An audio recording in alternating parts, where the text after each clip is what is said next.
प्रतिबोधिता भगवता नारायणेन स्वयं व्यासेन ग्रथितां पुराणमुनिना मध्ये महाभारतम् अद्वैतामृतवर्षिणीं भगवतीम् अष्टादशाध्यायिनीम् अम्ब त्वामनुसन्दधामि भगवद्गीते भवद्वेषिणीम् वसुदेवसुतं देवं कंसचाणूरमर्दनं देवकी परमानन्दं कृष्णं वन्दे जगद्गुरुं मूकं करोति वाचालं पङ्गुं लङ्घयते गिरिं यत्कृपातमहं वन्दे परमानन्दमाधवम्।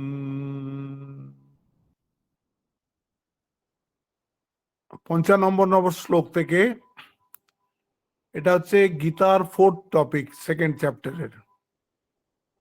বারবার আমি বলছি কারণ লিঙ্কটা মনে রাখা দরকার। সবচেয়ে প্রথম এটা ছিল, অংশটা ছিল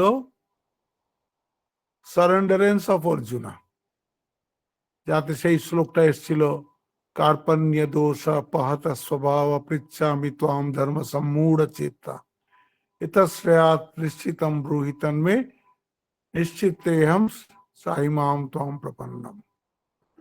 হ্যাঁ, একদম যখন উনি সারেন্ডার করে দিলেন, যখন কালকে এই পরশুই একটা ছাত্রদের জন্য আমি গীতা পাঠ করছিলাম, তাতেও তারা এই প্রশ্নটাই করেছিল যে অর্জুনকেই কেন বললো গীতা। একটা বাচ্চা এই প্রশ্নটা করেছে।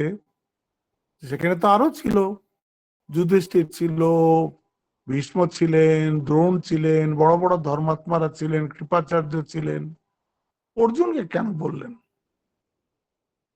কারণ অর্জুন জিজ্ঞাসা করেছিলেন। আর কারুর মনে এই প্রশ্নটা আসেনি যে আমরা যে স্বজন বধ করব তাতে যে সোসাইটিতে যে কনসিকুয়েন্সেস হবে, এটা কি ঠিক করতে যাচ্ছি আমরা? অর্জুনের মনে এই প্রশ্নটা এসেছিল। ভীষ্মের মতন অত বড় ধর্মাত্মা তার মনেও আসেনি, যুধিষ্ঠিরের মনেও আসেনি, দ্রোণের মনেও আসেনি, কারোর মনে আসেনি। অর্জুন জিজ্ঞেস করেছেন, অর্জুন ভগবানের কাছে শরণাগত হয়েছেন, এই জন্য অর্জুন প্রশ্নের উত্তর পেয়েছেন। এটা ছিল তার ফার্স্ট পোর্শনটা। 11 নম্বর শ্লোক থেকে শুরু হয়ে গেছিল। সেখানে ভগবান বলছেন আত্মজ্ঞান, যে তুমি তুমি তুমি যে করছো, তুমি সম্বন্ধে তোমার কতটা ধারণা আছে। হ্যাঁ, জগতের অনেক কিছুই তুমি হয়তো জানো, কিন্তু তুমি নিজেকে জানো কি? না, নিজেকে তো আমি জানি না। আমি নিজেকে তো অর্জুন বলেই মনে করি। আমি নিজে শরীরধারী, কাণ্ডীবধারী মহাবীর অর্জুন। এটা তোমার বাইরের পরিচয়। তোমার আসল পরিচয় কি বলে সেটা তো আমি জানি না। তারপরে ওই 11 নম্বর শ্লোক থেকে নিয়ে 30 নম্বর যে শ্লোক অব্দি, সেইটা হলো একদম জ্ঞান যোগ। তুমি আসলে কি সেটা বলা হয়ে গেল। তারপরে এটা হচ্ছে সেকেন্ড পোর্শন। থার্ড পোর্শনে এলো এই জ্ঞানটা কি করে লাভ করা যায়। সেই লাভ করার জন্য তোমাকে চিত্তশুদ্ধি করতে হবে। চিত্তশুদ্ধির জন্য প্রথম স্টেপ হচ্ছে নিষ্কাম কর্মযোগ। সেই কথা এলো থার্ড পোর্শনে। তো নিষ্কাম কর্মযোগ যদি মানুষ করে, যদি সে জ্ঞান লাভ করে, অর্জুনের প্রশ্ন ছিল যে স্থিত প্রজ্ঞস্য কা ভাষা সমাধিস্তস্য কেশব স্থিত কিম প্রাসেত কিমাসেত প্রজেত কিম। যদি কারোর প্রজ্ঞা স্থির হয়ে যায়, কেউ যদি জ্ঞান লাভ করে নেয়, তাকে আমি বা চিনব কি করে? আর সে কিরম ভাবে ব্যবহার করে সংসারে, তাহলে সংসারে কি ব্যবহারের যোগ্য থাকে? তারপরে এটা 54 নম্বর শ্লোক ছিল। 55 নম্বর শ্লোক থেকে ভগবান স্থিতপ্রজ্ঞ লক্ষণ বলা শুরু করলেন। এই 55 নম্বর থেকে 72 নম্বর শ্লোক অব্দি একদম স্থিতপ্রজ্ঞ লক্ষণানি প্লাস স্থিতপ্রজ্ঞ সাধনানি। কি কি লক্ষণ দেখলে বোঝা যাবে যে তুমি, তোমার সত্যি প্রজ্ঞা স্থির হয়ে গেছে, অর্থাৎ তুমি জ্ঞানী। তাতে আসলো প্রজাহাতি যদা কামান সর্বান পার্থ মনোগতান আত্মন্যেব আত্মনা তুষ্ট স্থিত প্রজ্ঞস্তদোচ্যতে। এসব অনেক শ্লোক এলো। দেখুন 55, 56, 57, এটা আপনারা নোট করে নিন। যারা সিরিয়াস স্টুডেন্ট, যারা এমনি এমনি শুনছেন তাদের দরকার নেই, যারা সিরিয়াস স্টুডেন্ট তারা নোট করে নিন। 55, 56, 57 এই 3টি শ্লোক হলো স্থিতপ্রজ্ঞ লক্ষণানি। স্থিতপ্রজ্ঞ যে হবে তার মধ্যে এই সব লক্ষণ দেখা যাবে। তারপরে উনি বললেন 58 থেকে 68 অব্দি স্থিতপ্রজ্ঞ সাধনানি। কি সাধন করলে, যেগুলো আমরা এতদিন ধরে পড়ে আসছি, স্থিতপ্রজ্ঞ সাধন কি কি করলে পরে তাহলে সে স্থিতপ্রজ্ঞ লক্ষণ তার মধ্যে দেখা যাবে। এই 68 অব্দি এসে গেল। 69 থেকে 72 অব্দি আসবে আবার স্থিতপ্রজ্ঞ লক্ষণানি। তার দেখা যাচ্ছে প্রথম 3টে আর লাস্টে 4টে, 7টা শ্লোক হচ্ছে স্থিতপ্রজ্ঞ লক্ষণানি। আর এই যে 58 থেকে 68 11টা শ্লোক, এই 11টা শ্লোক হচ্ছে স্থিতপ্রজ্ঞ সাধনানি। এখন আমরা কতদূর করেছি? আমরা করেছি রাগ দ্বেষ বিযুক্তস্তু বিষয়ানিন্দ্রিয়ৈশ্চরণ আত্মবশ্যে বিধেয়াত্মা প্রসাদম অধিগচ্ছতি। এইখানে আমরা শেষ করেছিলাম গতবার। আমি দেখে নি বইটা। হ্যাঁ, 64 নম্বরে শেষ করেছিলাম। তার মানে এখনো আমাদের স্থিতপ্রজ্ঞা সাধনানি চলছে। তারপরে আমাদের ওতে একটা নতুন কথা এসছিল, রাগ দ্বেষ বিযুক্তস্তু বিষয়ানিন্দ্রিয়ৈশ্চরণ। সে বিষয়ের মধ্যেই সে ব্যবহার করছে। হ্যাঁ, এই সংসারের মধ্যেই সে রয়েছে, কিন্তু কারোর প্রতি রাগও নেই, কারোর প্রতি দ্বেষও নেই। সে কবির দাসের একটা খুব সুন্দর দোয়া আছে, কবিরা बैठा बाजार में किसकी मांगे खैर ना किसी से दोस्ती না কিসি সে बैर। সংসারেই আছে, কারোর সাথে তার বন্ধুত্ব নেই, কারোর সাথে তার শত্রুতাও নেই। রাগ দ্বেষ বিযুক্তস্তু বিষয়ানিন্দ্রিয়ৈশ্চরণ। তার রাগ আর দ্বেষ দুটোই নেই, দুটোর থেকেই সে বিযুক্ত হয়ে গেছে। অথচ ইন্দ্রিয়ের মধ্যেই সে চরতাম, বিষয়ের মধ্যেই সে চরতাম। সে ভালো জিনিসও দেখছে, মন্দ জিনিসও দেখছে, সব দেখছে, কিন্তু কোনোটার সাথেই সে অ্যাটাচ হচ্ছে না। খুব উচ্চ অবস্থা, খুবই উচ্চ অবস্থা। এই জন্য এটাকে বলছে স্থিতপ্রজ্ঞ সাধনানি। তারপরে বলছে রাগ দ্বেষ বিযুক্তস্তু বিষয়ানিন্দ্রিয়ৈশ্চরণ আত্মবশ্যে বিধেয়াত্মা। তার মানে মন এবং ইন্দ্রিয় দুটোই তার কন্ট্রোলের মধ্যে আছে। তার মানে কি, সম আর দম দুটোতেই সে সিদ্ধ হয়ে গেছে। প্রসাদ, এক নতুন শব্দ এলো, প্রসাদম অধিগচ্ছতি। এই প্রসাদটাই হচ্ছে আমাদের কিন্তু গোল অফ লাইফ। আমরা প্রসাদ বলতে কি বুঝি? এই সেদিন একজন এসে কত প্রসাদের গল্প করবে, আজ কি খাওয়ালো, হ্যাঁ কি খেলাম, তারা এই প্রসাদেই সন্তুষ্ট, এই প্রসাদেই তারা সন্তুষ্ট। আমার একটা ঘটনা মনে আছে, মা তখন উদ্বোধনে আছেন, মা উদ্বোধনে আছেন, রাজা মহারাজ বেলুর মঠে আছেন। রাজা মহারাজ না, হ্যাঁ রাজা মহারাজই, রাজা মহারাজ বেলুর মঠে আছেন। রাজা মহারাজ তার এক সেবককে বলছে যে দেখ, তুই এক্ষুনি উদ্বোধনে চলে যা, আর মায়ের কাছে তুই গিয়ে যা চাইবি তুই তাই পেয়ে যাবি। তো এই ব্রহ্মচারী জিজ্ঞেস করছে, আমি যদি এখন মুক্তি চাই? মুক্তি পেয়ে যাবি, তুই যা চাইবি তাই পেয়ে যাবি। সে ছুটে চলে গেল, নৌকায় বসে একেবারে উদ্বোধন চলে গেল, আর পুরো রাস্তা মুখস্থ করতে করতে যাচ্ছে যে মায়ের কাছে গিয়েই একদম মুক্তি চেয়ে নেব, মায়ের কাছে গিয়েই একদম মুক্তি চেয়ে নেব। শরৎ মহারাজ নিচে বসেছিলেন, বললেন রাজা মহারাজকে আমাকে একটু মায়ের কাছে পাঠিয়েছে, আমি মাকে দর্শন করতে যাচ্ছি। আর যাও। শরৎ মহারাজ তো নিচে বসে আছেন, ইনি উপরে গেছেন। মা তখন ঠাকুরের পুজো করছেন, এ গিয়ে একটা সাষ্টাঙ্গ দিয়েছে। সাষ্টাঙ্গ দেওয়াতে মা এরম করে ঘুরে, কিচ্ছু না, খুব গম্ভীর স্বরে শুধু বলেছেন কি চাই, আরো সব ভুলে গেছে। এতক্ষণ যে মুখস্থ করে করে করে করে আসছিল সব ভুলে গেছে।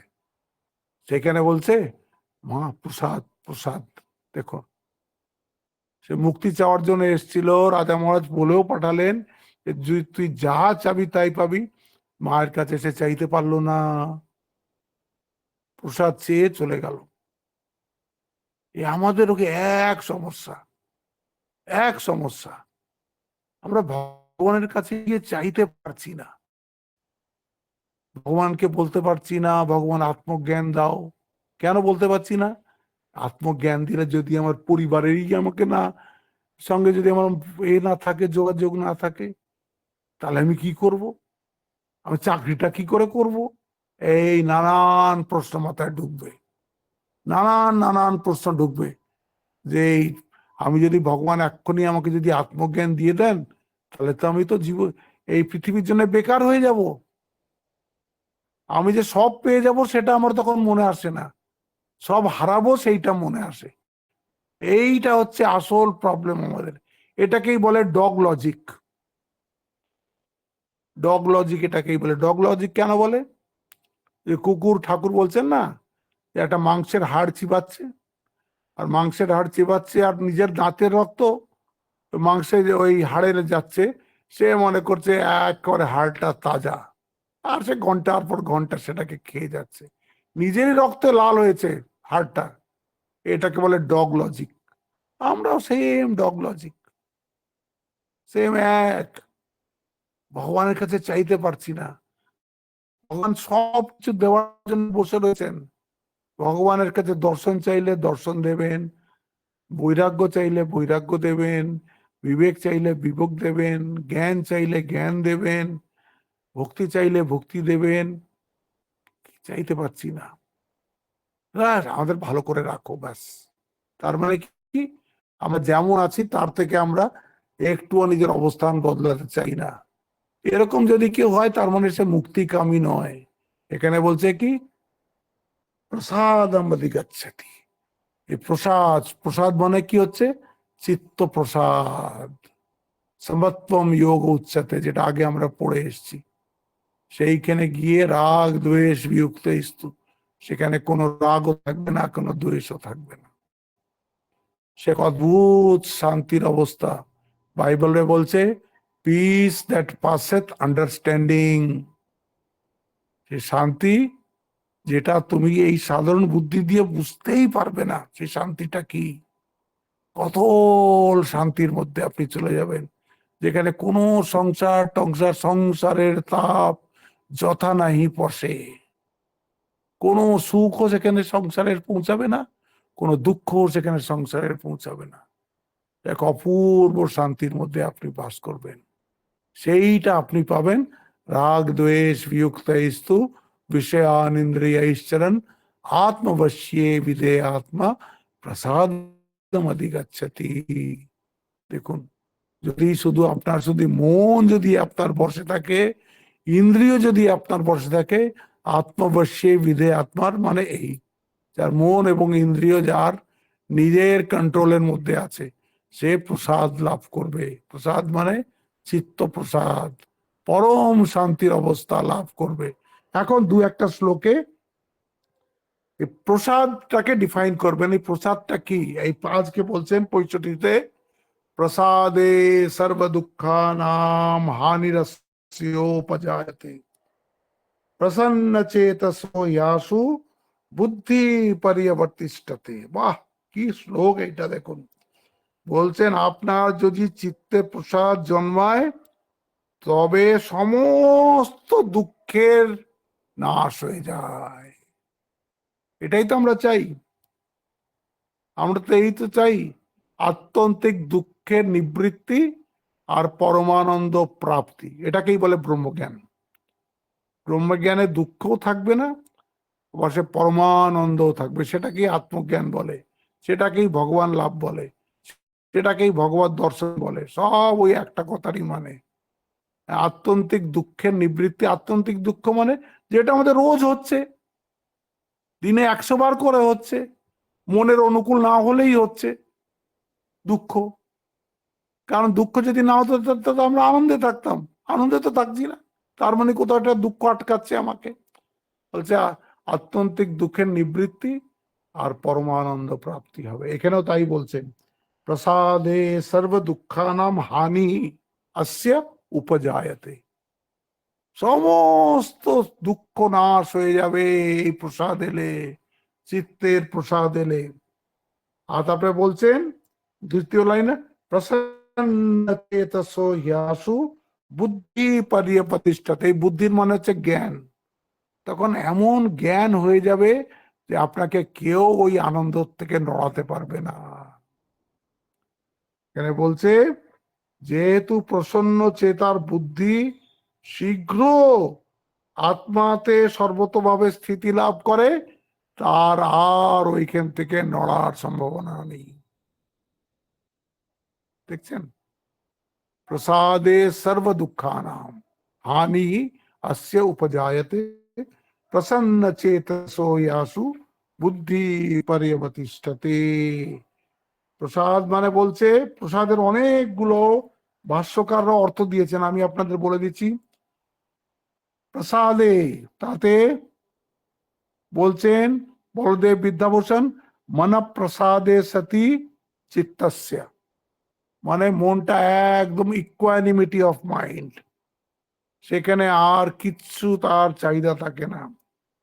মধুসূদন বলছেন স্বচ্ছত্ব রূপে সতি, মন একদম পরিষ্কার হয়ে গেছে। হ্যাঁ, আরো আরো পেয়েছিলাম আমি। হ্যাঁ, মানে প্রসাদে সতি চিত্তস্য স্বচ্ছত্ব রূপে সতি। তারপরে বলছেন সর্ব দুঃখানাম, সর্ব দুঃখানামের নীলকণ্ঠ করছেন আধ্যাত্মিকানাম প্রকৃতি সংসর্গ কৃতানাম অজ্ঞান আবিল সতানাম কাম মূলকানাম হানি। যত আপনার এই প্রকৃতির মধ্যে আপনি দুঃখ পাচ্ছেন, সব দুঃখের ওখানে হানি হয়ে যাবে, সমস্ত দুঃখের ওখানে হানি হয়ে যাবে। বলছেন ভগবান চিত্তের প্রসন্নতাই সর্বপ্রকার সাধনার উদ্দেশ্য। দেখুন, আপনি এই যে ঠাকুরের কাছে আসছেন, এই যে দীক্ষা নিয়েছেন, এই যা কিছু আপনি করেছেন, হয়তো সামান্য জপ ধ্যানও করেন, তার পেছনে উদ্দেশ্যটা কি? চিত্তের প্রসাদ। হ্যাঁ, চিত্তের প্রসাদ হয়ে গেলেই হয়ে গেল। চিত্তের প্রসাদ বলছে, একটা বলছে প্রসন্ন চিত্তম, তারপরে একটাকে বলছে যেটাকে ইংলিশে বলে পয়েজ। পয়েজ মানে মনটার মধ্যে ওয়েভস নাই, আর খুব শান্ত হয়ে গেছে। তারপরে আরেকটা বলছে শান্তি। শান্তি মানে কি? ব্যালেন্স, একদম ব্যালেন্স হয়ে রয়েছে, এজিটেটেড হচ্ছে না। তারপরে বলছে সমত্বম, ইকুয়ানিমিটি। এইটাকে বলছে প্রসন্ন, ডিফাইন করছে এরা।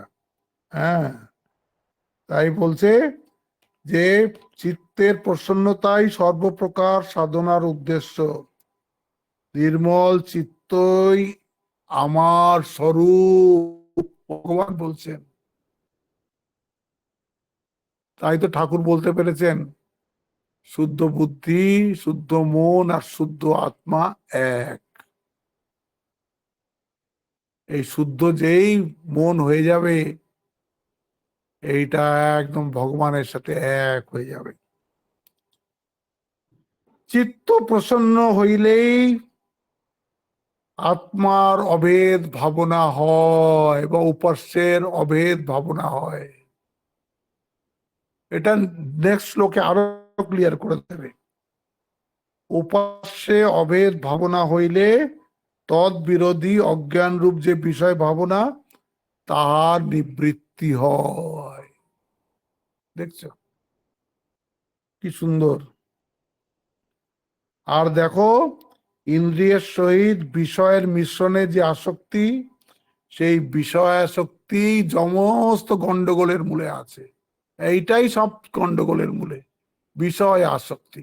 বিষয় আসক্তি মানে কি, এই জিনিসটায় সুখ আছে, সেটা চোখের বিষয় হতে পারে, কানের বিষয় হতে পারে, নাকের বিষয় হতে পারে, জীবের বিষয় হতে পারে, ত্বকের বিষয় হতে পারে। এই পাঁচটা দিয়ে আমাদের জ্ঞান হয়। এই যে সেই বিষয়ের প্রতি যে আসক্তি, আমার একটা হঠাৎ একটা ঘটনা মনে পড়ে গেল। একটা লোক ছিল অনেক আগে, এই এই এই মেন লাইনেই, এই রানাঘাট এই লাইনে ভিক্ষা করত। একদম মুখ বলে ওর কিছু ছিল না, এই মুখের জায়গাটা একদম প্লেন ছিল। তখন আমি একটু ছোট ছিলাম, ওকে ছোট বাচ্চারা দেখলে ভয় পেয়ে চিৎকার করে উঠতো। চোখ টোক সব প্লেন, আর মুখের জায়গায় একটা ফুটো মতন আছে, রু করে লোকের সামনে ভিক্ষা চাইতো। তা আমি ওকে বলছি, আমি তখন বোধহয় 20-25 বছর বয়স হয়ে গেছে যখন আমি ওকে দেখেছি। ওই এই কোন স্টেশনেই ও ভিক্ষা চাইতো, যারা তখনকার তারা সব জানবে। তাহলে তুমি মরে যাও না কেন, আমি এরকম করে বলেছি। এরকম বেঁচে থেকে কি লাভ? সে রেগে গেল লোকটা। দেখুন, তার কিছুই নেই, কিন্তু মনের মধ্যে বিষয়াসক্তি আছে। তার চোখ নেই, তার মুখ নাই, তার নাক নাই, সবটা প্লেন, দেখলে ভয় পেয়ে যাবেন তাকে। সেও মরতে চাইছে না। কেন মরতে চাইছে না? বিষয়াসক্তি আছে, মনটা তো তার আছেই। একদম রেগে গেল, করে শুরু করে দিল। আমি তখন বুঝলাম, দেখো এও মরতে চায় না, এর কিছুই নেই, তাও এ মরতে চায় না। হুম, তাই বলছে এই বিষয়াসক্তি যত গন্ডগোলের মূলে আছে, এইটাই হচ্ছে পাপ। এই পাপে মৃত্যু। যাহাতে কোন রূপ ইন্দ্রিয়াসক্তি নাই, তাহাতে আত্মাভিমান করিলে পাপ ও মৃত্যু হইতেই পারে না। তা তো নেই। বিষয়ের ধ্যানে পাপ ও মৃত্যু, বিষয় ধ্যান এবং তার ফল পাপ ও মৃত্যু অজ্ঞান হইতে জন্মে। অজ্ঞান নিবৃত্তি হইলেই অজ্ঞান জনিত সর্বপ্রকার দুঃখের উপশম হয়। তখনই পরমানন্দ প্রাপ্তি, সর্ব দুঃখ নিবৃত্তি ও পরমানন্দ প্রাপ্তি মোক্ষ। ওই আগে বলেছে, ধ্যায়েদ বিষয়ান পুংসা সঙ্গস্তে সুপজায়তে, ওইটাই দেখুন আস্তে আস্তে রাগ দ্বেষ বিযুক্ত স্তু বিষয়ান ইন্দ্রিয় ঈশ্বরণ, প্রসাদ এসে গেল।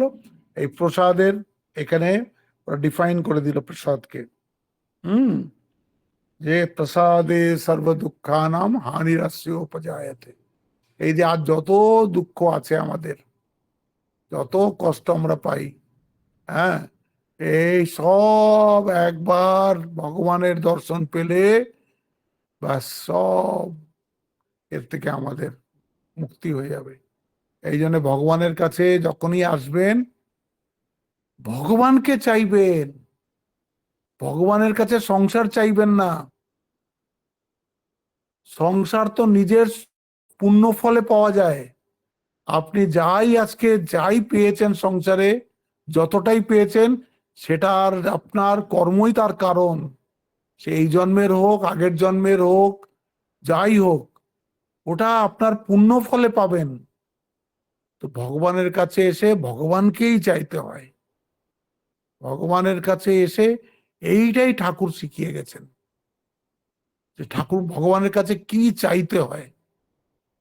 হ্যাঁ, এখন ঠাকুরের ভক্তও যদি ভগবানের কাছে এসে সংসার চায়, তাহলে তো ঠাকুরের সমস্ত সাধনা বেকার হয়ে যাবে। ঠাকুর বলছেন না, অষ্টসিদ্ধি চাই না, শতসিদ্ধি চাই না, মান চাই না, সম্মান চাই না, দেহ সুখ চাই না, সব বলছেন, শুধু তোমার পাদ পদ্মে শুদ্ধা ভক্তি চাই। কেন ওরম বলছেন? বলছেন এই জন্যে, তুমি যা চাইবে সেটাই টেম্পোরারি। যাই সংসারে চাও না কেন, ওই ওই সময় ওইটা ভালো লাগছে, পরে আর ওটা ভালো লাগবে না। হুম। তাই জন্যে চাইতে তো ভগবানকেই হয়। তাই এখানে বলছেন, প্রসাদে সর্ব দুঃখানাম হানি अस्योपजायते প্রসন্ন চেতসো ইয়াসু বুদ্ধি পর্যবতিষ্ঠতে। বুদ্ধি মানে এখানে জ্ঞান। তার এমন জ্ঞান হয়ে যায়, আত্মজ্ঞান এমন হয়ে যায় যে ওর সেই জ্ঞানটা আর নড়ে না। বুঝতে পারলেন? এটা হয়ে গেল 65 নম্বর শ্লোক। এই যে এই শ্লোকটা খুব ইম্পর্টেন্ট। নাস্তি বুদ্ধির অযুক্তস্য, যে অযুক্ত, যার মন চঞ্চল, যার মন বিষয়াসক্ত, তার কখনো জ্ঞান হবে না। বুদ্ধি মানে জ্ঞান। নাস্তি বুদ্ধির অযুক্তস্য না চায়ুক্তস্য ভাবনা, না চা অযুক্তস্য ভাবনা, তার ধ্যানও হবে না। আপনি যদি বসে ভগবানের কথা চিন্তা করতে যান, সে ধ্যানও হবে না। মানুষ বলে না এসে, ধ্যান ট্যান কিচ্ছু হয় না, মন এদিক ওদিক দৌড়ায়। দৌড়াবেই তো, আমাদের মন তো এখনো যুক্ত হয়নি। যুক্ত হয়নি কেন? আমাদের মনে এখনো বিষয়াসক্তি আছে। আমাদের এখনো মনের মধ্যে এই ব্যাপারটা আছে যে এই ইন্দ্রিয় যে জগৎ, এইটা আমাকে সুখ দিতে পারে। এইটা বেরোয় কি করে? বৈরাগ্যে বেরোয়। বৈরাগ্য কখন হবে? যখন বিবেক করে করে বুঝে যাব এইগুলোতে সত্যি সত্যি কিচ্ছু নাই। তো যখন আমরা নিত্যকে ধরতে শিখে যাব, তখন অনিত্যর প্রতি বৈরাগ্য হবে। আর যে অনিত্যর প্রতি বৈরাগ্য হবে, তখন না চায়ুক্ত ভাবনা না থাকবে না, তখন আমাদের একদম যুক্ত হয়ে যাবে ভাবনা। এখানে বলছে নাস্তি বুদ্ধির অযুক্তস্য না চা অযুক্তস্য ভাবনা না চা অভাবয়ত শান্তি। এরকম যাদের অভাব, যাদের ধ্যান এরকম হচ্ছে না, তাদের তো শান্তি কোথায়? তাদের কোনো শান্তি নেই। আর বলতে যার কোনো শান্তি নেই, অশান্তস্য কুতঃ সুখম। এটাই বলছে, যার মনে শান্তি নেই, তার আবার সুখ কিসের? সুখ আর শান্তি দুটো আলাদা আলাদা জিনিস, এইটা সবসময় মনে রাখবেন। অনেক কিছু আপনার কাছে পজিশন আছে, তার মানে আপনি সুখী হতে পারেন, কিন্তু শান্তি নাই। তাহলে বড় বড় অট্টালিকাতে লোকে খুব শান্তিতে থাকতো, থাকে না? সুখ আছে, তাদের কাছে নানান রকমের হয়তো আহ কি বলে, জীবনকে সহজ করার মতো নানান উপায় তাদের আছে। এই সিনেমা টিনেমা, টিভি ফিভি, প্রচুর এই সোশ্যাল মিডিয়াতে সব দেখাচ্ছে, সে দেখুন আপনি। কিন্তু ওটা সুখ বলে না। হ্যাঁ, ওটা প্লেজার বলে, ওটাকে পিস বলে না। এখানে বলেই দিল, নাস্তি বুদ্ধির অযুক্তস্য, অযুক্ত, তার কখনো জ্ঞান হবে না। অযুক্ত মানে যার মনের মধ্যে এখনো এই বিষয়ে এর এই আসক্তি আছে, তাকে বলছে অযুক্তস্য। না চাই অযুক্তস্য ভাবনা, তার ধ্যানও হবে না। সে যে বসে যে ভাবনা করবে ভগবানের, সে করতে পারবে না। না চা ভাব যথার শান্তি, যার এরকম অভাব আছে তার কোনো শান্তিও নেই। অশান্তস্য কুতঃ সুখম, আর যার মন অশান্ত সে কোত্থেকে সুখ পাবে? হ্যাঁ, সে আপনার কাছে কি বলে বিরাট বিরাট বাড়ি হোক, বড় বড় গাড়ি হোক, সমস্ত কিছু আপনার কাছে হোক না কেন, হ্যাঁ এইসব হবে। হম, শান্তি আলাদা জিনিস। শান্তি দরিদ্রের ঘরেও থাকতে পারে, সে যদি ভগবানের মধ্যে যদি সে এক হয়ে থাকতে পারে, তার কাছে এইসব বাড়ি ফাড়ি কিচ্ছু লাগে না। সে রামপ্রসাদের রজনীকান্তের গান আছে না, চাই না মাগো রাজা হতে, যদি পাই মা দুটি খেতে, ব্যাস।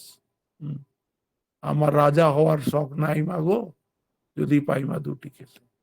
কোন রকম একটা ঘর বাড়ি থাকলেই হলো, আমার মনটা যেন তোমার মধ্যে থাকে, আমার মনটা যেন তোমার মধ্যে যুক্ত থাকে, এইটাই বলছেন।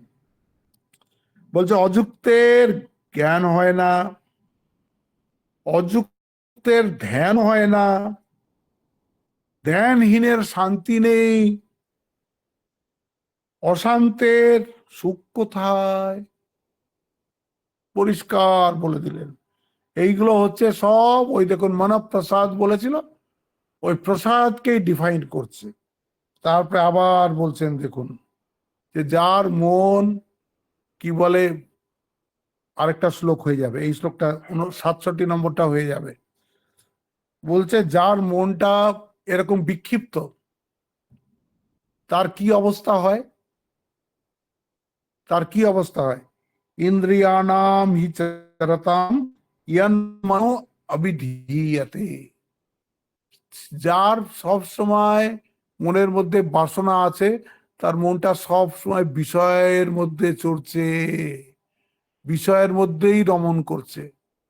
এই পাঁচটা যে আমাদের ইন্দ্রিয় আছে, পাঁচটা ইন্দ্রিয়র করসপন্ডিং বিষয় আছে, বিষয়ের মধ্যেই সে রমণ করছে। কিরকম রমণ করছে? যেন একটা নৌকো সমুদ্রের মধ্যে হারিয়ে গেছে। আমরাও তো বিশ্ব সংসারে হারিয়ে গেছি, আমরাও সবাই বিশ্ব সংসারে হারিয়ে বসে আছি। কোথায় যাব জানি না, কেন এসেছি জানি না, একদম এমলেস ভাবে আমরা বিচরণ করে চলেছি।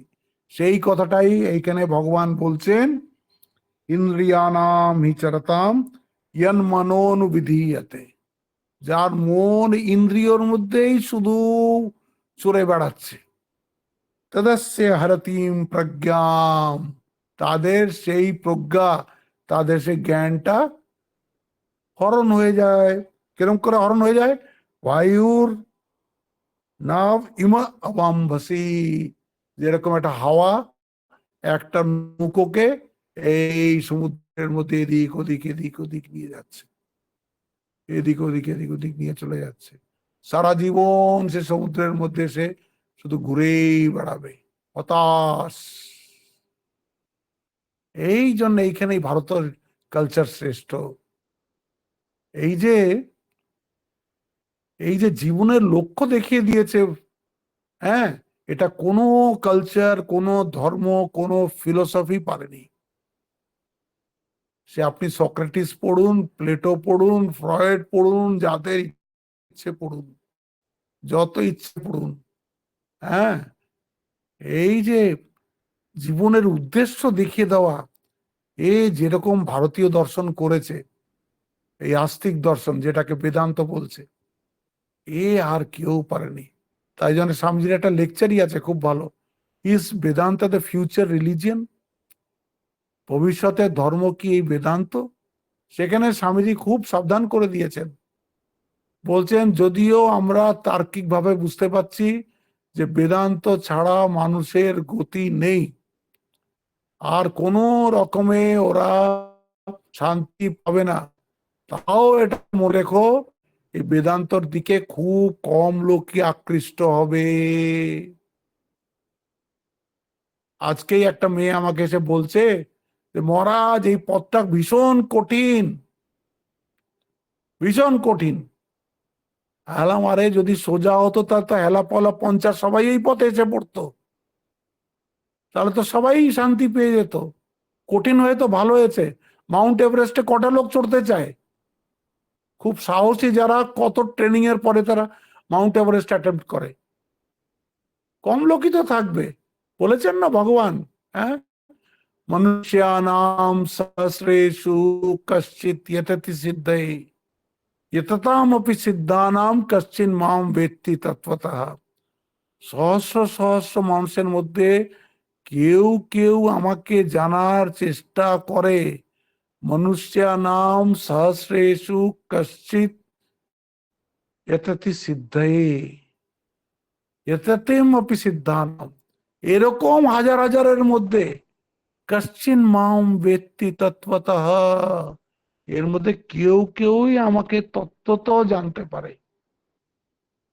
কঠিন তো ব্যাপার, কঠিন ব্যাপার। তো এই জন্যে এটা ব্যাপারটা একদিকে যেমন কঠিন, আর সবচেয়ে কঠিন আমি যেটা মনে করি, এই আর্জটা আসা যে আমাকে ভগবানের কাছে যেতে হবে, ভগবানের দর্শন এই জীবনেই পেতে হবে, এই মনুষ্য জীবনটাকে এই জীবনেই সফল করতে হবে, এই যে ইচ্ছাটা আসা, আমার মনে হয় এটা সবচেয়ে কঠিন। এইটা যদি আমার না আসে, তাহলে আমি যতই পাই আমি কিন্তু সন্তুষ্ট থাকবো না। অসন্তুষ্টি আমার লেগেই থাকবে। সব কিছু থাকবে কিন্তু অসন্তুষ্টিও থাকবে যদি এই চেষ্টাটা না থাকে। তাই বলছেন, ইন্দ্রিয়ানাম হিচরতাম ইয়ন্মনা বিধীয়তে তদস্য হরতি প্রজ্ঞাম বায়ুর্নাবমিবাম্বসি। হে মহাবাহ, যেহেতু ইন্দ্রিয়ের অধীন মন, মনের অধীন প্রজ্ঞা, সে